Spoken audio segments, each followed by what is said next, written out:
নমস্কার, কণিকাজ daily life আরেকটি ব্লগে সবাইকে স্বাগত জানাই। এটা হচ্ছে গত সোমবারের একটা ব্লগ। সোমবার দিন আমরা নিরামিষ খাই, সেই জন্য খুব সুন্দর একটা নিরামিষ রেসিপি শেয়ার করলাম। এখানে আমি তৈরি করে নিচ্ছি বেগুনের মালাইকারি। যে কোনো নিরামিষের দিন কিন্তু আপনারা এটা খুব সহজে তৈরি করে খেতে পারেন, খেতে কিন্তু দারুণ লাগে।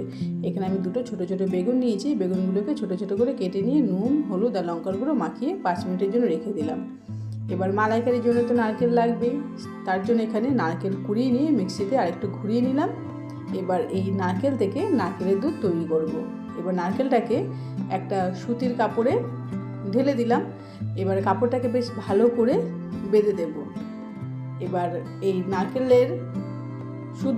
শুদ্ধ কাপড়টাকে গরম জলের মধ্যে রেখে দেব 15 মিনিটের জন্য। গরম জলে রাখলে কী হবে, খুব সহজেই কিন্তু নারকেলের দুধটা বেরিয়ে আসবে। এই যে গরম জলে দিয়ে দিলাম। এবার একটা চামচ দিয়ে এটাকে বেশ ভালো করে চেপে চেপে ভালো করে ভিজিয়ে দিলাম। এই অবস্থায় 15 মিনিট রেখে দেবো। আর অন্যদিকে কড়াইতে সর্ষে তেল দিয়ে কয়েকটা বড়ি বেশ লাল লাল করে ভেজে নিয়েছি। দেখুন বড়িটাও কিন্তু খুব সুন্দরভাবে ভাজা হয়ে গেছে। যে কোনো নিরামিষের তরকারিতে বড়ি দিলে কিন্তু খেতে খুবই ভালো লাগে। বড়িগুলো তুলে নিলাম।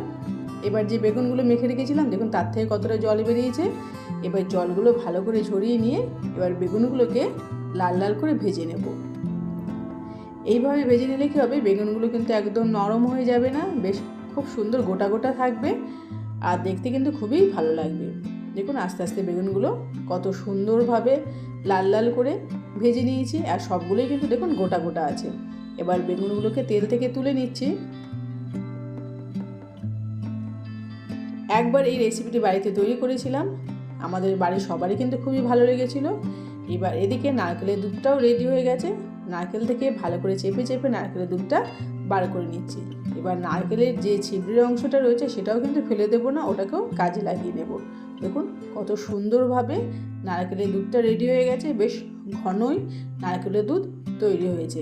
এবার কড়াইতে আর একটু তেল দিয়ে দুটো তেজপাতা ছিঁড়ে দিলাম। তেজপাতাটা একটু ভেজে নিয়ে 1 চামচ আদা আর জিরের পেস্ট দিলাম।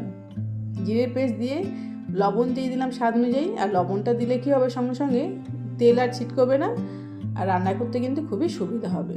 এবার 4টে কাঁচা লঙ্কা চেরা দিয়ে দিলাম আর একটুখানি হলুদ গুঁড়ো দিয়ে দিলাম আর দিয়ে দিলাম একটু হিং। যে কোনো নিরামিষ তরকারিতে হিং দিলে তো খেতে খুবই ভালো লাগে। এবার এই মশলাগুলোকে বেশ ভালো করে কষিয়ে নেব।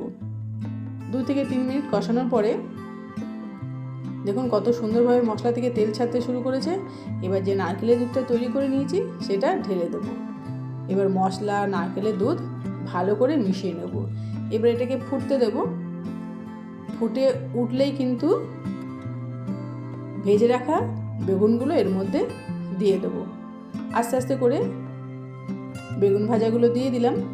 এবার বেগুন ভাজাগুলো দিয়ে বেশ ভালো করে এটাকে ঝোলের সঙ্গে মিশিয়ে নেব। আর একটা খুব সুন্দর জিনিস, যে বেগুনগুলো কিন্তু একদম গলে যাবে না, প্রত্যেকটা বেগুন কিন্তু গোটা গোটা থাকবে। দেখুন ঝোলের সঙ্গে ভালো করে মিশিয়ে দিয়েছি। এবার ভেঙে রাখা বড়িগুলো দিয়ে দিলাম। বড়িগুলো যেগুলো ভেজে রেখেছিলাম সেগুলো দিয়ে দিলাম। এবার ওপর থেকে একটু ধনেপাতা কুচি দিয়ে দিলাম। ধনেপাতা কুচি দিয়ে আর একটু বেশ ভালো করে মিশিয়ে নিলাম। আর দেখুন এটা কিন্তু খুব শুকনো শুকনোভাবে তৈরি করে নিতে হবে আর খেতে কিন্তু দারুণ হয়। খুব সুন্দরভাবে মেশানো হয়ে গেছে। এবার নামানোর আগে দিয়ে দিলাম একটু চিনি। যে কোনো নিরামিষ তরকারিতে চিনি দিলে খেতে তো খুবই ভালো লাগে। চিনি দিয়ে আর একটু ভালো করে মিশিয়ে নিয়েছি। এবার এই মালাইকারিটা একদম রেডি হয়ে গেছে। আমরা তো চিংড়ি মাছের মালাইকারি খেয়ে থাকি, কিন্তু এইভাবে বেগুন দিয়ে একবার মালাইকারি তৈরি করে দেখবেন, খেতে কিন্তু খুবই ভালো লাগবে। এবার উপর থেকে একটু নারকেল কোড়া দিয়ে দিলাম। আর এটা গরম গরম ভাত, রুটি, পরোটার সাথেও খেতে কিন্তু খুবই ভালো লাগবে। আর এই যে মেয়ে ড্রয়িং করে ফিরছে, দেখুন বৃষ্টি পড়ছে আর এত জোরে বৃষ্টি পড়ছে, পরের দিন কিন্তু রাস্তাতে জল জমে যাবে। মেয়ে ওর বাবার সাথে ড্রয়িং করে চলে এলো। হলো ড্রয়িং জলের মধ্যে, এই ছাদে জল পড়ছে, কিছু করে বাইরে রাখ, দাঁড় করে রাখ।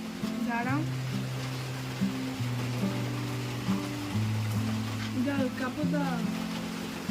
কাপড় না জল দিচ্ছি, জল।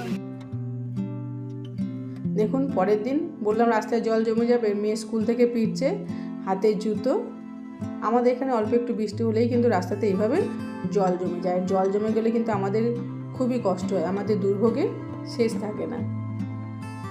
মেয়ে চলে এলো। এবার সন্ধেবেলায় ওর বাবা কাছ থেকে ফেরার সময় মিয়ামরি থেকে 2টো প্যাকেট নিয়ে এসছে, ও তাই আপনাদের সঙ্গে শেয়ার করছে। একটা প্যাকেট খুলেও দেখাচ্ছে এর মধ্যে কি কি আছে। একটা প্যাকেট খুলে দেখছে যে এর মধ্যে ভেজ প্যাটিস আছে। সোমবার আমরা নিরামিষ খাই বলে ভেজ প্যাটিস আনা হয়েছে, ওর বাবা চিকেন প্যাটিস আনেনি। আর এই ভেজ প্যাটিসগুলো খেতে কিন্তু খুবই ভালো লাগে। এবার আর একটা প্যাকেটে রয়েছে কেক। তো বন্ধুরা, আজকের ব্লগটি এখানেই শেষ করলাম। আজকের এই ব্লগটি যদি আপনাদের ভালো লাগে তাহলে অবশ্যই একটা লাইক করবেন, কমেন্ট